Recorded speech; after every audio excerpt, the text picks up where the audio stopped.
जानने के लिए एक कौमी कमीशन तश्कील दिया जाए जो इस तय तक पहुंचे कि मुल्क की मुफाद के खिलाफ ये साजिश कैसे और किसने की, और जिसके नतीजे में आज हमारी पूरी कौम भारी कीमत अदा कर रही है।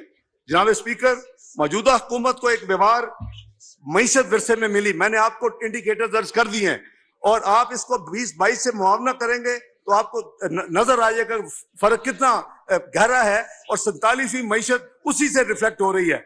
तो जनाब स्पीकर, मालियाती खसारा पिछले साल जब हुकूमत में तब्दीली आई तो उस वक्त मौजूदा दौर की बुलंद तरीन शरह पर था, जो कि 7.9% पर था। बैरूनी अदायगियों का खसारा 17.4 अरब डॉलर था और तजारती खसारा 40 अरब डॉलर तक पहुंच चुका था। जनाब स्पीकर, मईशत तबाही के दहाने पर थी। हमने 2018 तक मईशत को मजबूत मुआशी बुनियादों पर खड़ा किया था। हमारे पेशराओं ने इसे बर्बाद कर रख दिया। जनाब स्पीकर, मौजूदा हुकूमत को आए हुए अभी चंद माह गुजरे थे और मईशत को संभाला दिया जा रहा था कि तारीखी सैलाब की नागहानी आफत ने पूरी कौम को अपने लपेट में ले लिया। इसकी शिद्दत का अंदाजा इस बात से लगाया जा सकता है जनाब स्पीकर कि सैलाब से 3 करोड़ 30 लाख अफराद मुतासिर हुए, जिसमें से बेशतर बेघर हुए और 1730 हमारे बहन भाई अपनी जानों से हाथ धो बैठे। जनाब स्पीकर, इस कुदरती आफत से जो मजमूई नुकसानात का तखमीना है, जो कि world bank, Asian development bank, European union और पाकिस्तान में जो मिनिस्ट्री ऑफ प्लानिंग है उसने असिस्ट किया, और इसमें यूएनडीपी भी शामिल था, यूनाइटेड नेशन जो कि ऑर्गेनाइजेशन है। इन्होंने करीबन 16 अरब जो है इकोनॉमिक लॉसेज और फिजिकल लॉसेज 14 बिलियन डॉलर, ये 30 अरब डॉलर से यानी 8,000 अरब रुपए से ज्यादा पाकिस्तान का इन सैलाबों की वजह से नुकसान हुआ। पाकिस्तान की एमिशन जनाब स्पीकर 1% से कम है और पाकिस्तान इस वक्त दुनिया का 8वां मोस्ट वल्नरेबल मुल्क है क्लाइमेट चेंज के हवाले से। तो ये नुकसान जो है इसके हवाले से आपने देखा कि सैलाबज़दा इलाकों में बीमारियां फूट पड़ी, खड़ी फसलें तबाह हो गई, खुसूसन कॉटन की कीमती फसल का बड़े पैमाने पर नुकसान हुआ। कलील माली वसाइल के बावजूद मौजूदा हुकूमत ने 100 अरब के लगभग फौरी रिलीफ और रिहेबिलिटेशन पर खर्च किए और सूबाई हुकूमतों के साथ मिलकर 300 अरब रुपए से जायद रिकंस्ट्रक्शन के लिए मौजूदा माली साल में वसाइल मुख्तस किए गए हैं। जनाब स्पीकर, ऐवान को याद होगा कि इमरान खान हुकूमत ने 2019 में एक IMF से मुआहदा किया था। मेरी गुजारिश होगी कि जिन बहन भाइयों ने, दोस्तों ने, कॉलीग्स ने वो मुआहदा नहीं पढ़ा, एक दफा मुआहदा जरूर पढ़ें। ये मुआहदा जो है ये आज के हालात में इसने जलती पे मिट्टी के जलती तेल पे इसका उसमें यानी आग लगाने का रोल अदा किया था। ये 2019 का ये जो मुआहदा था, ये सिर्फ एक हुकूमत का मुआहदा नहीं बल्कि ये एक रियासत का मुआहदा होता है। सितम ज़रीफ़ी ये है कि इमरान खान हुकूमत ने अपने ही किए हुए मुआहदे से इनहराफ किया और मुआहदे के कुलीदी नुकात से जिस पर उनकी हुकूमत ने खुद दस्तखत किए थे उसके बिल्कुल बरक्स जब वोट ऑफ नो कॉन्फिडेंस उनके खिलाफ हुआ तो उसके बरक्स उन्होंने फैसले कर दिए और उसको वर्चुअली उसको रोल बैक कर दिया, उसको डिसओन कर दिया। इसके नतीजे में IM का प्रोग्राम तात्तुल का शिकार हुआ और एक वसी ट्रस्ट डेफिसिट IMF और पाकिस्तान के दरमियान उससे उसकी बुनियाद शुरू हो गई। जनाब स्पीकर, जैसा कि मैं पहले अर्ज किया कि IMF के साथ मुआहदा सिर्फ एक हुकूमत नहीं बल्कि रियासत का मुआहदा होता है। इसी स्पिरिट में हमारी हुकूमत ने इमरान हुकूमत के किए गए मुआहदे को मनोअन तस्लीम किया, ना सिर्फ उस प्रोग्राम को बहाल करवाया बल्कि इस पर अमल दरामद यकीनी बनाया। कतई नजर इसके कि इस मौजूदा हुकूमत के तमाम पार्टीज को कितना सियासी नुकसान उठाना पड़ेगा और वो नुकसान पॉलिटिकल हुआ। आज सबको पता है कि उसके नतीजे में तमाम पॉलिटिकल पार्टीज को बेपनाह नुकसान उनका यानी अवामी सतह पर हुआ। लेकिन मैं समझता हूं कि हमें इस बात पर पुख्ता यकीन रखना चाहिए कि रियासत को सियासत पर फौकियत होनी चाहिए। अगर रियासत है तो सियासत है। इसी पस मंजर में IMF का 9th मिशन हाल ही में पाकिस्तान आया और उससे हमारी मुआशी टीम के मुज़ाकरात 10 दिन हुए, 31 जनवरी से लेके 9 फरवरी तक, जिसके नतीजे में एक अंडरस्टैंडिंग उनसे सामने आई और हमने मुख्तलिफ मामलात पर मजीद अमल दरामद करने का अंदिया दिया। इन मामलात में सबसे अहम नुक्ता जो है इजाफी 170 अरब रुपए के महसूलात की वसूली का है, जिसको मैं आगे जाके एक्सप्लेन करूंगा कि क्यों। मेरा ख्याल है कि हर एक को ये पता होना चाहिए इस मुअज़्ज़ज़ ज़बान में कि इसकी वजह क्या है, ये क्यों इस पाकिस्तान को इस नुक्ते पे आके ये काम करना पड़ रहा है। जनाब स्पीकर, इस बारे में मैं मुअज़्ज़ज़ ज़बान को तफसील बताना जरूरी समझता हूँ कि IMF की टीम ने इस बात पर इत्मीनान का इजहार किया कि फेडरल बोर्ड ऑफ रेवेन्यू रवा माली साल जो कि फिस्कल ईयर 2022-2023 के अहदाफ है वो उसको पूरा करेगा। तो ये नहीं है कि उनके जो उन्होंने अहदाफ किए थे वो पूरे नहीं हो रहे इसलिए नई टैक्सी, ये नहीं है, ये वजह नहीं है। इन इजाफी महसूलात का हुकूमत की माली कारकर्दगी से कोई ताल्लुक नहीं है। पाकिस्तान में बिजली के सर्कुलर डेट का एक दरीना बहरान चल रहा है, कई सालों से चल रहा है, मुख्तलिफ हुकूमतों में चल रहा है, लेकिन उसका हुजम वो बढ़ता जा रहा है। जनाब स्पीकर, बिजली की चोरी, लाइन लॉसेस, बिलों की अदम अदायगी के नतीजे में जनाब स्पीकर 3000 अरब रुपए के लगभग बिजली के बिलों के एवज सिर्फ 1600 अरब वसूल किया जाता है इस मुल्क में, और जो बाकी है 1400 अरब वो आपका सालाना नुकसान है सिर्फ बिजली पावर सेक्टर में इस मुल्क का। ये किसी भी मईशत के लिए एक बहुत ही लम्हा फिक्रिया है। जनाब स्पीकर, इस किस्म के नुकसान की कोई रियासत मुतहम्मल नहीं हो सकती। मैं मुअज़्ज़ज़ मेंबरान की तवज्जो इस अमर की तरफ दिलवाना चाहता हूं कि 2013 से 2018 के दौरान हमारी पिछली हुकूमत PMLN ने इस संगीन मामले को टैकल करने की भरपूर कोशिश की और इसकी नतीजे में जो सर्कुलर डेट की बढ़ने की रफ्तार में खातर खा कमी आई। जनाब स्पीकर, शूमी किस्मत पिछली हुकूमत ने इस मसले पर भी कोई तवज्जो नहीं दी और उनकी नाअहली के सबब 4 साल हुकूमत के दौरान सर्कुलर डेट 1148 अरब जो 2018 में था वो बढ़कर 2467 अरब तक पहुंच चुका है, रुपयों पे पहुंच चुका है। 2467 अरब 1148 अरब से विद इन 4 ईयर्स। बिजली के शोबे में इस्लाहात जनाब स्पीकर हमारे अपने मुआशी मुस्तकबिल के लिए कलीदी हैसियत रखती है। इस दगरगू सूरत हाल से निपटने के लिए लाजम है कि हम चंद मुश्किल फैसले करें जो आज हमें ग्राम मालूम होते हैं, मगर बिजली के शोबे की इस्लाह और मुआशी इस्तेकाम के लिए बिल्कुल नागुज़ीर है। जनाब स्पीकर, इस तनाज़ुर में आलमी मालियाती अदारों ने भी इस शोबे की इस्लाहात को यकीनी बनाने पर बहुत जोर दिया है। इस शोबे में जिन इस्लाहात का हुकूमत ने फैसला किया है उसके नतीजे में रवा माली साल में सर्कुलर डेट में 855 अरब रुपए के तखमीना जो इसमें ऐड हो रहा था इस साल उसको कम करके 336 अरब रुपए किया गया है। ये हमारा नया हदफ है कि 855, क्योंकि करीबन 570 अरब बजट में आपने इस मुअज़्ज़ज़ ज़बान ने बजट में यानी पास किया हुआ है। मैं उसके अलावा बात कर रहा हूँ जो 855 है जनाब स्पीकर, वो टोटल साल का फर्क नहीं है, टोटल 1400 अरब का है। तो जनाब स्पीकर, इसके साथ साथ बाकी माइंदा गैप को पुर करने के लिए बजट से रकम मुख्तस की जाएगी, जिसकी वजह से बजट में जो मजीद खसारा आ रहा है उसके लिए IMF से ये तय हुआ है कि इसका कुछ हिस्सा हम नए महसूलात से हासिल करेंगे। लिहाजा काबीना ने इस फाइनेंस बिल के जरिए जो मैंने आपकी यानी खिदमत में पेश किया अभी थोड़ी देर पहले 170 अरब रुपए के इजाफी टैक्स लगाने की मंजूरी दी है, जिसका तज़किरा मैंने अभी अर्ज किया है। जनाब स्पीकर, हमारी हद्दुल वसा कोशिश ये है कि सिर्फ ऐसे टैक्स लगाए जाएं जिनका बराह रास्त गरीब और मुतवस्सित तबके पर कम से कम बोझ आए। इसलिए रोजमर्रा की अशिया पर इजाफी टैक्स आयद नहीं किया गया। इस तनाजुर में इस मुअज़्ज़ज़ ऐवान के सामने मंदरजा झैल टैक्स तजावीज़ पेश की जा रही हैं। नंबर 1, हुकूमत ने अमीर तबके पर इजाफी टैक्स लगाने की हिकमत अमली के तहत अब लग्जरी आइटम पर GST की शरह को 17% से बढ़ाकर लग्जरी आइटम पर जो कि पहले बैन रही हैं कुछ महीने पहले, उस पर 25% की बुलंद सतह पर ले जाने का फैसला किया है। इसी तरह जो एयर ट्रेवल है वो फर्स्ट क्लास और बिजनेस क्लास में जो कि फेडरल एक्साइज ड्यूटी है वो 20% ऑफ दी एयर टिकट या 50,000 रुपए जो भी ज्यादा हो, whichever is higher, 20% of the air fare और जो टोटल है विद टैक्सीज एक्सेट्रा, और 50,000 विच एवर इज हायर।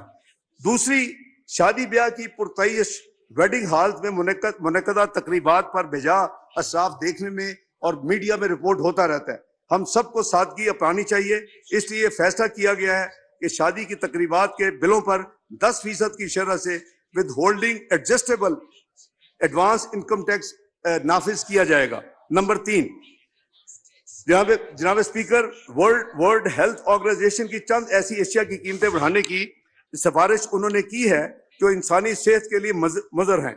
इसलिए सिगरेट, एरेटेड और शुगरी जो ड्रिंक्स हैं, इनके ऊपर जो फेडरल एक्साइज ड्यूटी की शरह में इजाफा तजवीज किया जा रहा है। नंबर 4, सीमेंट पर जो फेडरल एक्साइज ड्यूटी 1.5 रुपए फी किलोग्राम थी, उसको बढ़ाकर 2 रुपए फी किलोग्राम करने की तजवीज है इस बिल में। और कोविड से पहले भी ये 2 रुपए फी किलोग्राम ही थी, कोविड के दौरान इसको कम किया गया था। जनाब स्पीकर, नंबर 5, GST की शरह को 17% से बढ़ाकर 18% किया जा रहा है। इजाफी मासूलात आयद करते हुए हमने कोशिश की है कि आम इस्तेमाल की अशिया मसलन गंदम, चावल, दूध, दालें, सब्जियां, फल, मछली, अंडों और खुले गोश्त और मुर्गी पर इजाफी टैक्स आयद ना किया जाए। जनाब स्पीकर, मौजूदा हुकूमत को इस बात का एहसास है कि महंगाई ने गरीब हमारे बहन भाइयों की मुश्किलात में इजाफा किया है। इस बात को मद्देनजर रखते हुए हुकूमत ने फैसला किया है कि बेनजीर इनकम सपोर्ट प्रोग्राम से मुस्तफीद होने वाले अफराद के माहाना वजीफे में इजाफा किया जाए और इसके लिए 40 अरब रुपए मजीद मुख्तस किए जा रहे हैं। यानी 360 अरब का जो इस मुअज़्ज़ज़ ज़बान ने BISP के लिए बजट मंजूर किया था, उसको बढ़ाकर 400 अरब किया जा रहा है। एक तरफ 170 अरब के जो टैक्सेस तो जरूर लग रहे हैं, लेकिन 40 अरब जो है वो यानी जो मोस्ट डिजर्विंग आपके एक ट्रांसपेरेंट सिस्टम के तहत जिनको इमदाद हुकूमत देती है, जो उसका फर्ज है, उसको 40 अरब बढ़ाकर अपना 400 अरब किया जा रहा है। मैं इस मुअज़्ज़ज़ ऐवान को इस बात पर भी एतमाद में लेना चाहता हूँ कि वज़ीर आज़म पाकिस्तान मियाँ शहबाज शरीफ साहब ने यह फैसला किया है कि वो और उनकी काबीना सादगी अपनाएगी और अवाम को ऐसा करने की तलकीन करेगी। इस सिलसिला में वज़ीर आज़म पाकिस्तान जनाब मोहम्मद शहबाज शरीफ अनकरीब कौम को एतमाद में लेंगे। जनाब स्पीकर, अब तक तो मैंने मईशत के बिगाड़ को दुरुस्त करने के लिए इक़दाम बता रहा था, जिससे सिलेक्टेड हुकूमत की ना तजर्बाकार टीम की पैदा करदा खराबियां दूर होंगी। अब मैं उन बुनियादी इस्लाहात का जिक्र करना चाहूंगा जिसके जरिए मईशत में इस्तेहकाम आएगा। इन पर अमल करते हुए हम सब मिलकर इंशाअल्लाह जो हमें शुरू में मुश्किलात आएंगी, अल्लाह ताला पे भरोसा है माजी की तरह कि आहिस्ता आहिस्ता हम तरक्की का अमल दोबारा बहाल होगा। जनाब स्पीकर, कीमतों में इस्तेकाम हमारे मेजर से आएगा, लोगों की आमदन में इंशाल्लाह इजाफा होगा। इस दौरान हमारी GDP भी बेहतर होगी और दुनिया और हमें, लेकिन इसके लिए हम सबको मिलकर जो कुर्बानी देनी होगी, जो मेयर अडॉप्ट करने होंगे, वो हम सब का फर्ज है। वज़ीर आज़म खुद बचत करेंगे और काबीना अपने अखराजात कम करेगी। शुरू में मईशत की शरह नमू सुस्त रौ होगी, लेकिन रफ्ता रफ्ता पैदावार में इजाफा होगा। ज़राअत, एग्रीकल्चर, इंडस्ट्री और इंफॉर्मेशन टेक्नोलॉजी के शोबाजात में तरक्की के जरिए GDP ग्रोथ को अगले माली साल में 4% से इंशाल्लाह दोबारा तजावज़ करेंगे। जनाब स्पीकर, पाकिस्तान की मईशत 2 बड़े मसाइल से उसको दो चार हैं, एक फिस्कल डेफिसिट और दूसरा करंट अकाउंट डेफिसिट। हम इन दोनों डेफिसिट यानी खसारों को कम और कंट्रोल करने के प्रोग्राम पर अमल पैरा हैं। IMF के प्रोग्राम के जरिए हमारे ज़र मुबादला के ज़खायर में इंशाल्लाह इजाफा होगा। रुपए की स्टेबिलिटी इसमें आएगी, इसकी कदर बेहतर, इसमें इस्तेकाम होगा। हमारी जो एक्सपोर्ट्स हैं और रिमिटेंस हैं इंशाल्लाह वो उसमें भी बेहतरी आएगी। और मजीद अला जो इस वक्त जो हमारी LCs के ना खुलने के जो मसाइल हैं वो भी इंशाल्लाह दूर होंगे। हमारी मुल्क की एक्सपोर्ट्स का एक खतीर हिस्सा दरामदी खाम माल पर मुनहसर है। LCs के मामला में आसानी से बरामदात में भी इजाफा होगा। और जो स्टेट बैंक ऑफ पाकिस्तान ने अपनी इंपोर्ट प्रायोरिटाइजेशन लिस्ट इशू की है, उसमें फूड और फार्मास्यूटिकल यानी दवाइयाँ वो नंबर 1 पे उन्होंने रखी है, और नंबर 2 पे पेट्रोलियम प्रोडक्ट्स, चूंकि वो भी मुल्क की जरूरत है वो है, और तीसरे नंबर पे एक्सपोर्ट्स की इंडस्ट्री जो है उसके लिए जो इंपोर्ट्स या उसकी जो जरूरियात है वो तीसरे नंबर पे है। ये सर्कुलर पब्लिक हो चुका है और इस पे अमल दरामद तमाम बैंक इस वक्त कर रहे हैं। जनाब स्पीकर, जहां तक माली खसारे का ताल्लुक है, ये अमर तसल्ली बख्श है कि फेडरल बोर्ड ऑफ रेवेन्यू इस साल अपने महसूलात के हदफ को इंशाअल्लाह आसान तरीके से पूरा करेगा। और महसूलात इस जो फाइनेंस बिल में जो ऐड किए गए हैं, वो आपने जो उनका ओरिजिनल बजट अप्रूव किया था, उनको जो टारगेट दिया था, जो उनको हदफ दिया था, ये 170 उसमें ऐड होगा और अल्लाह ने चाहा तो इंशाल्लाह वो उसको अचीव करेंगे और पूरा करेंगे। और जो वो इजाफी रकम ये होगी, इससे हमारा जो फिस्कल डेफिसिट या जो माली खसारा है उसमें डायरेक्ट कमी आएगी। जनाब स्पीकर, पहले बयान किए गए मैक्रो इकोनॉमिक इनिशिएटिव्स के अलावा सेक्टोरल इस्लाहात पर भी काम किया जा रहा है। ज़राअत कम से कम अरसे में मईशत पर एक सेहतमंद असर ला सकती है। इस सिलसिले में वज़ीर-ए-आज़म पाकिस्तान मियां मोहम्मद शहबाज शरीफ ने तकरीबन 2000 अरब रुपए के किसान पैकेज का हाल ही में ऐलान किया है।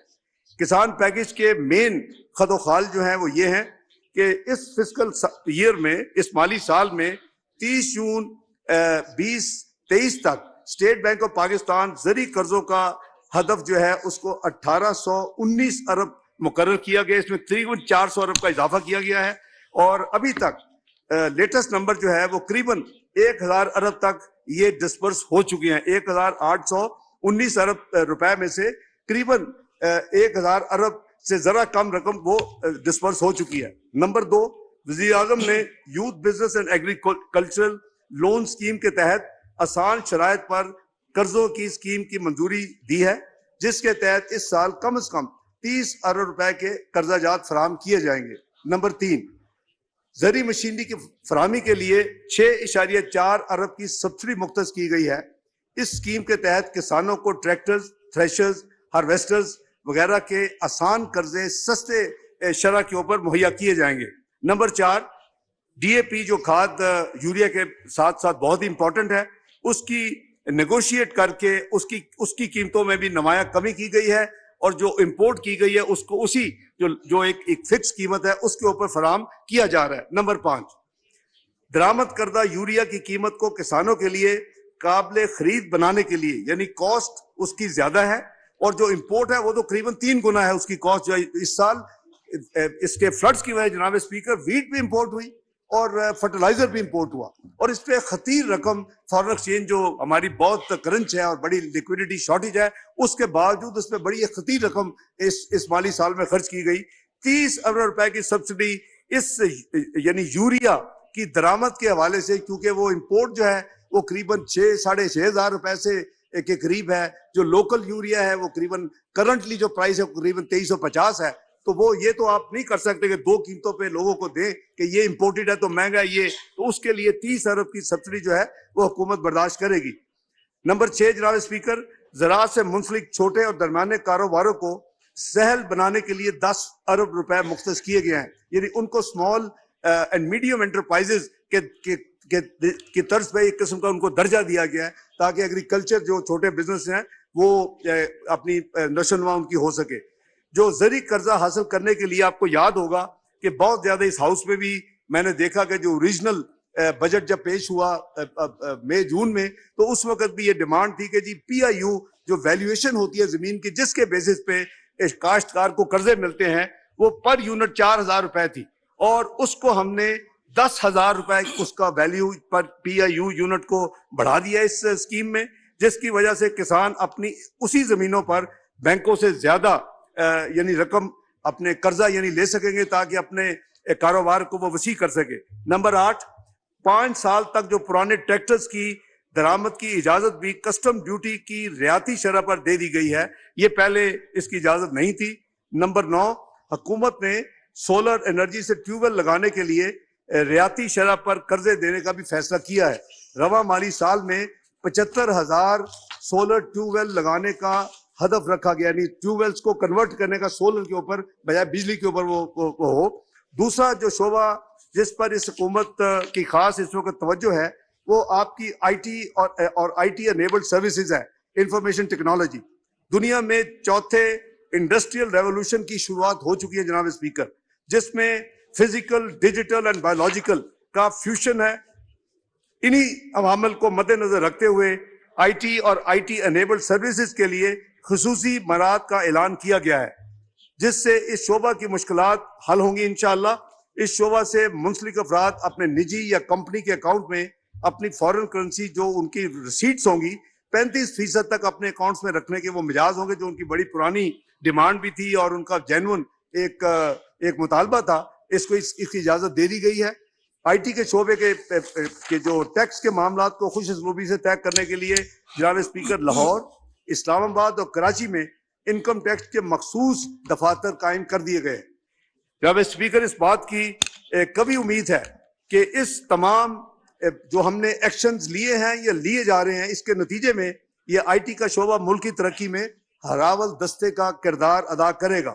आईटी इंडस्ट्री के साथ मिलकर हुकूमत ने रवा माली साल में इसकी जो तरसीलात का हदफ रखा है, रेमिटेंसेस का, जो इनकी फॉरेन एक्सचेंज अर्निंग होगी, वो पहले $2.5 अरब था, उसको इन जो कंसेशन दी जा रही है, उनको फैसिलिटेशन दी जा रही है, तो जो इनका वो पूरा सेक्टर है वो $4 बिलियन वो कहता है कि इस साल हम पाकिस्तान को अर्न करके देंगे। जनाब स्पीकर, आखिर में उन मुअज़्ज़ज़ मेंबरान जो इस हाउस के पिछले असम्बली में भी थे, मैं उनको ये याद कराना चाहूंगा कि जो 5 बजट मैंने 2013 और 2017 के दौरान 2013, 14, 15, 16, 17 मैंने पेश किए, उनमें हर दफा मैंने ये एक रिक्वेस्ट की कि इस मुल्क में नेशनल इकोनॉमिक एजेंडे की जरूरत है, चार्टर ऑफ इकोनॉमी, और हम मिलकर एक नेशनल इकोनॉमिक एजेंडे को मुरतब करें, उसके ऊपर हम एक यकजा हो जाएं और उसके ऊपर भी अमल करें। जो भी हुकूमत आती है, जिसको अल्लाह ने ये मौका दिया, लेकिन उस इकोनॉमिक चार्टर के ऊपर कोई तब्दीली नहीं आनी चाहिए। लेकिन समहाउ मैं उसमें अपना हदफ या अपनी एक जो विश थी उसको नहीं अचीव कर सका। मैं समझता हूं कि इस बात से कदा नजर जनाब स्पीकर कि किस जमात की हुकूमत है, रियासत उस राह पर गामजन रहे जो कि आप मिलकर एक तय्युन करें इस मुल्क के लिए, इसके फ्यूचर के लिए, इसकी कौम जो आने वाली जनरेशन है उसके लिए। एक ऑब्वियसली एवोल्यूशन प्रोसेस जनाब स्पीकर होता है, और वो एवोल्यूशन प्रोसेस ऑटोमेटिकली होता है कि उसमें इंप्रूवमेंट्स होती हैं। लेकिन जैसे मैंने कहा कि आप इकोनॉमी कहां थी, आपको macro economic unstable country declare किया होता 2013 में। इलेक्शन से पहले जो ग्लोबल रिपोर्ट थी वो ये थी कि $1 पाकिस्तान को कोई अदारा नहीं दे रहा था, जैसे कि रिसेंट हमने देखा पाकिस्तान के साथ जो हो रहा है। ये तीसरी थी प्रेडिक्शन कि 6 से 7 महीने, नो मैटर कौन सी पॉलिटिकल पार्टी जीत के आएगी, उसको डिफॉल्ट डिक्लेयर करना पड़ेगा। 2013 को याद कर रहा हूं जनाब स्पीकर, 10 साल पुरानी बात। वो ही मुल्क हमने सब ने मिलके इसी हाउस में और दूसरे सेनेट में हमने मिलके कोशिश की, उसकी डायरेक्शन चेंज की, और वो मुल्क 3 साल में दुनिया की 24वीं मईशत बन गया। सारे दुनिया के इदारे उसकी तारीफें करते थे, सारे दुनिया के इन्वेस्टर्स उसकी तो देख रहे थे। लेकिन सूमिए किस्मत कि आज हम फिर गिर के 47th इकोनॉमी बन गए हैं, जो कि बहुत ही मेरे लिए मैं समझता हूं हार्ट ब्रेकिंग है। इस बात से कतई नजर कि किस जमात की हुकूमत है, मैंने जैसे अर्ज किया, रियासत उस राह पर गामजन रहे जो कि एक फ्यूचर रोड मैप आप तय्युन करें। आज इस अमर को क्यों कि यकीनन पहले से भी ज्यादा जरूरत है। जैसे मैंने अर्ज किया, हम 98, 99 में जब हमने धमाके किए, उस वक्त पाकिस्तान एक बड़ा सीरियस चैलेंज का मुकाबला किया। सारी दुनिया were up in their arms to make Pakistan default and Pakistan to face trouble. और उस वक्त यह था कि इसने क्यों एटमी धमाके किए हैं, इसने क्यों पाकिस्तान को एटमी कुव्वत हुकूमत में बनाया, हमने वो फेस किया। आप सबने दुआएं की, मेहनत की, हम इसी दोनों हाउसेज में पाकिस्तान ने उसमें से निकल आया। हमने 2013 में भी ये देखा कि जहां हमारी एक कंबाइंड एफर्ट होगी, जहां हम ईमानदारी के साथ इस मुल्क के करेंगे, अल्लाह ताला की बरकत, मेरा ईमान है कि उसमें शामिल होती है और फिर हम उस मुसीबत से निकल जाते हैं। तो मैं अर्ज कर रहा था कि आज सबसे ज्यादा जरूरत है कि हम एक होकर एक हम रोड मैप तय्युन करें, एक हम मुआयदा करें कि पाकिस्तान की मईशत को हमने किस तरह लेके जाना है। और मैं दोबारा सबको दावत देता हूं, आए हम सब मिलकर बैठे, मुल्क के मुआशी मुस्तकबिल के बारे में एक कौमी सोच अपनाएं। मुझे कभी उम्मीद है कि इक़दाम की तकमील में हमें रियासत के तमाम अदारों की मुकम्मल हमायत हासिल रहेगी। आखिर में जनाब स्पीकर, मैंने जो मुल्क की मईशत के बहाली के लिए हुकूमत के इक़दाम और तजावीज़ का मुख्तसर खाका आपके सामने पेश किया है, मुझे पूरी उम्मीद है कि इन इक़दाम के बिना पर मईशत हमारी इंशाअल्लाह इकॉनमी बेहतर होगी और हम जल्द दोबारा अपने GDP ग्रोथ, हमें तरक्की के राह पर हमारा दोबारा हम गामजन होंगे। मैं सबसे अर्ज करूंगा कि वो ये जो मैंने जैसे अर्ज किया कि 1998, 99 और 20, 13, 14 कि हम सब ने देखे हुए हैं, मोस्ट ऑफ दी कॉलीग्स पर हेयर, हमने देखा हुआ कि वो कैसा पीरियड थे। वो कैसे चैलेंज थे, आज उससे भी डीपर चैलेंज पिछले साल से शुरू हुआ इस मुल्क में। 47वीं मीशत हम बन चुके हैं, हमें वापस इसको पाकिस्तान को उस तरक्की की राह पे लेके जाना है और इंशाअल्लाह हमारी नीयत थी को हम इकट्ठे एक होकर इसके लिए कोशिश करें। मुझे कोई मुश्किल नजर नहीं आती। इंशाअल्लाह हम दोबारा उसी तरक्की की राह पर दोबारा गामजन होंगे। पाकिस्तान इंशाअल्लाह खुशहाल होगा। अल्लाह पाक हमारा हामी और नासिर हो। पाकिस्तान जिंदाबाद।